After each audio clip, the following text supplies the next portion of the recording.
नमस्कार। Target BPSC के एक और एपिसोड में आपका स्वागत है। आज का हमारा एपिसोड इतिहास पर आधारित है। तो सबसे पहले अभ्यास प्रश्न देखेंगे। प्रश्न था, राज्य बजट का प्रावधान संविधान के किस अनुच्छेद में किया गया है? अनुच्छेद 202, अनुच्छेद 112, अनुच्छेद 102, अनुच्छेद 212 या फिर उपर्युक्त में से कोई नहीं। इसका सही जवाब है ऑप्शन ए, अनुच्छेद 202। राज्य बजट का प्रावधान संविधान के अनुच्छेद 202 में किया गया है। भारत के संविधान के अनुच्छेद 202 में इस बात का जिक्र किया गया है कि राज्य का राज्यपाल राज्य के विधानमंडल के सदन या सदनों के समक्ष आगामी एक वित्तीय वर्ष के लिए राज्य की अनुमानित प्राप्तियों और व्यय का विवरण प्रस्तुत करने की अनुमति देगा। इसी विवरण को वार्षिक वित्तीय विवरण या बजट कहा जाता है। शुरुआत करते हैं आज के सेशन की। पहला प्रश्न है, किसके द्वारा बुलाए जाने पर महात्मा गांधी चंपारण पहुंचे? राजेंद्र प्रसाद, जयप्रकाश नारायण, स्वामी सहजानंद, राजकुमार शुक्ल या फिर उपर्युक्त में से कोई नहीं। इसका सही जवाब है ऑप्शन डी, राजकुमार शुक्ल। राजकुमार शुक्ल बिहार के चंपारण मुरली भराहावा ग्राम के निवासी और स्वतंत्रता सेनानी थे। दिसंबर 1916 में कांग्रेस के राष्ट्रीय अधिवेशन में चंपारण के किसानों के प्रतिनिधि बनकर वह लखनऊ गए। वहां उन्होंने चंपारण के किसानों की दुर्दशा को शीर्ष नेताओं के समक्ष रखा और इन्होंने ही गांधी जी को चंपारण आने के लिए मजबूर किया। चंपारण किसान आंदोलन देश की आजादी के संघर्ष का मजबूत प्रतीक बन गया था। हालांकि राजकुमार शुक्ल को भारत के राजनीतिक इतिहास में वह जगह नहीं मिल सकी जो मिलनी चाहिए थी। अगला प्रश्न है, बिहार में नुहानी वंश का उदय निम्नलिखित में से किस शासक के काल में हुआ था? अलाउद्दीन खिलजी, गयासुद्दीन तुगलक, सिकंदर लोदी, अकबर या फिर उपर्युक्त में से एक से अधिक। इसका सही जवाब है ऑप्शन सी, सिकंदर लोदी। बिहार के मध्यकालीन इतिहास में 1495 से 1530 के आसपास तक नुहानी वंश के नाम से एक राजवंश था। इस वंश का उदय सिकंदर लोदी के समय हुआ था। दरअसल सिकंदर लोदी 1489 से 1517 ने बिहार में दरिया खां नुहानी को गवर्नर नियुक्त किया था।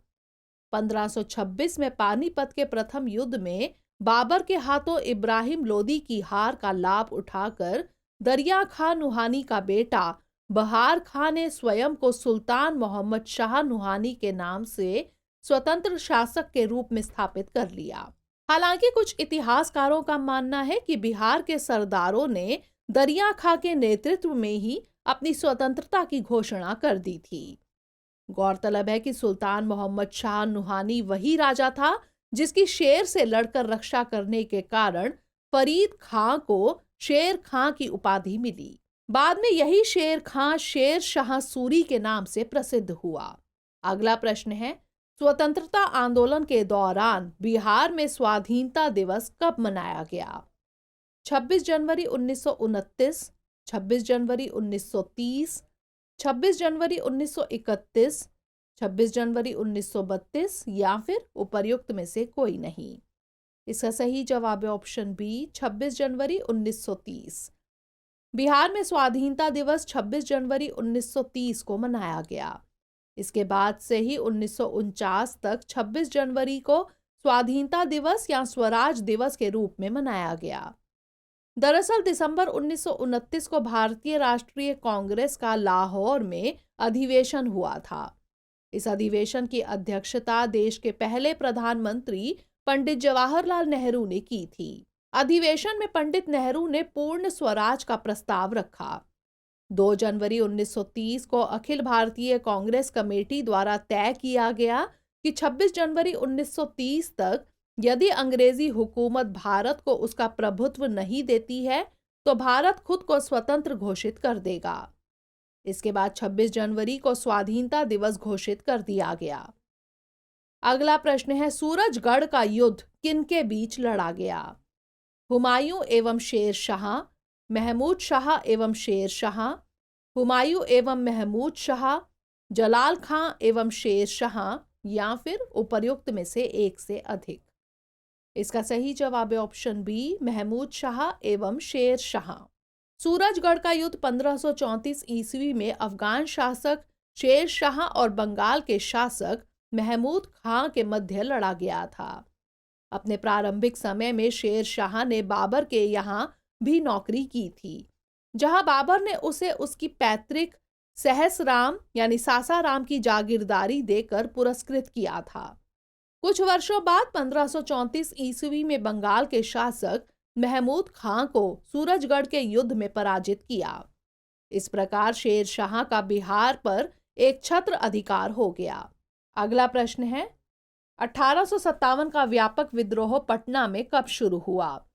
3 अगस्त 1857, 3 मई 1857, 3 जुलाई 1857, 3 जून 1857, या फिर उपर्युक्त में से कोई नहीं।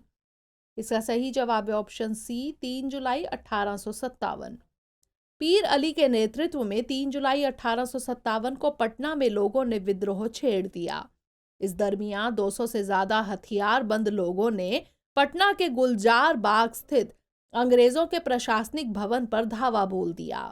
गुलजार बाग के उस भवन से क्रांतिकारी गतिविधियों पर नजर रखी जाती थी। क्रांतिकारियों के चौतरफा हमले से घिरे अंग्रेज अधिकारी डॉक्टर लॉयर ने क्रांतिकारियों पर फायरिंग शुरू कर दी। क्रांतिकारियों की जवाबी फायरिंग में लॉयर अपने कई साथियों समेत मारा गया। अंग्रेजी हुकूमत की अंधाधुंध गोलीबारी में कई क्रांतिकारी भी बलिदान हुए, लेकिन पीर अली और उनके ज्यादातर साथी हमले के बाद बच निकलने में कामयाब हुए। 2 दिनों के बाद 5 जुलाई 1857 को पीर अली और उनके दर्जनों साथियों को पुलिस ने बगावत के जुर्म में गिरफ्तार कर लिया। अगला प्रश्न है, बिहार से प्राप्त मौर्य अभिलेखों की लिपि है खरोष्टी, अरामाइक, ब्राह्मी, देवनागरी, या फिर उपर्युक्त में से एक से अधिक। इसका सही जवाब है ऑप्शन सी, ब्राह्मी। नंद वंश के अंतिम सम्राट घनानंद को पराजित करके चंद्रगुप्त मौर्य ने मौर्य साम्राज्य की स्थापना की। इस वंश में चंद्रगुप्त मौर्य तथा अशोक सर्वाधिक शक्तिशाली शासक हुए। अशोक ने अपने शासन के दौरान पूरे साम्राज्य में कई सारे अभिलेखों को उत्कीर्ण करवाया था। इसके कई अभिलेख बिहार से भी प्राप्त हुए हैं। बिहार से प्राप्त ये सभी अभिलेख प्राकृत भाषा व ब्राह्मी लिपि में लिखे गए हैं। बिहार से प्राप्त अभिलेखों में शामिल है लघु शिलालेख सासाराम, लौरिया अरेराज स्तंभ लेख पश्चिमी चंपारण, लौरिया नंदनगढ़ स्तंभ लेख पश्चिमी चंपारण, रामपुरवा स्तंभ लेख पूर्वी चंपारण, बराबर पहाड़ी की 3 गुफाओं की दीवारों पर उत्कीर्ण अभिलेख गया। इस पर अशोक द्वारा आजीवक संप्रदाय के साधुओं के निवास के लिए गुहा दान दिए जाने का विवरण है। गौरतलब है कि अशोक का सबसे लंबा स्तंभ लेख उसका 7वां लेख है तथा सबसे छोटा स्तंभ लेख रुमिंदेई स्तंभ लेख है। अगला प्रश्न है, असहयोग आंदोलन के दौरान बिहार में किसने काश्तकारों का नेतृत्व प्रदान किया था?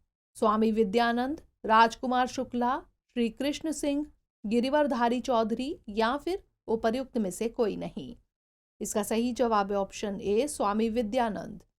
असहयोग आंदोलन के दौरान स्वामी विद्यानंद ने बिहार में काश्तकारों का नेतृत्व किया था। ये बिहार के किसानों को असहयोग आंदोलन से जोड़ने के लिए ऐसा कर रहे थे। 1 अगस्त 1920 को असहयोग आंदोलन प्रारंभ किया गया था और दुर्भाग्यवश इसी दिन लोकमान्य बाल गंगाधर तिलक की मृत्यु भी हो गई थी। सितंबर 1920 में कोलकाता में भारतीय राष्ट्रीय कांग्रेस का विशेष अधिवेशन बुलाया गया। इसमें ही असहयोग आंदोलन संबंधी प्रस्ताव प्रस्तुत किया गया था। अगला प्रश्न है, मुंगेर में गठित किसान सभा का उपाध्यक्ष किसे बनाया गया था?